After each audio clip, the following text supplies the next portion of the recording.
over the decades in the Black community. Like, I would like to see more love brought back into our music. Every week I go on YouTube and I go old school. I go listen to some Manhattans and the Moments and the Shy Lights because I want to hear that music that reminds me of how beautiful Black people are and how beautiful Black love is. And I think once we rediscover ourselves and love each other and love ourselves, then there's nothing that can stop us. So I think this series is for everybody. It's for children so that they can begin to understand their self-worth. It's for adults to remind ourselves who we are and who we can be.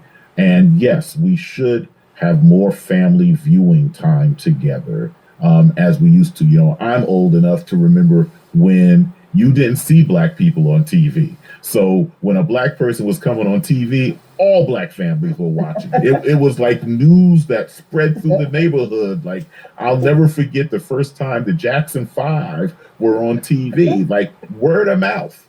I bet you if you went back and looked at the ratings for that evening on the Ed Sullivan Show, you would find that almost every Black family in America was home that Sunday night watching TV because it was a source of wow, like these little Black boys from Gary, Indiana are about to tear the stage up.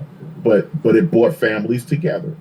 And so I think if this series can do that for us, where families sit down over some good food, of course, sit down and really take this in, I think it would be a very empowering experience. Can I just jump in? I just want to say to your point, Walter, can we bring back Soul Train?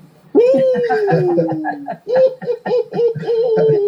man, one of the highlights of my careers was meeting Don Cornelius.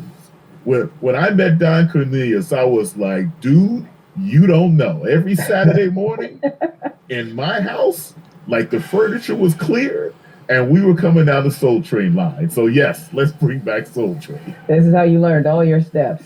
Absolutely. You will learn a whole lot more too when you watch Making Black America Through the Grapevine. It's a 4-part PBS series. You don't want to miss any of it. Hats off to Professor Henry Louis Gates Jr. and his team for doing it once again and hitting it out of the park.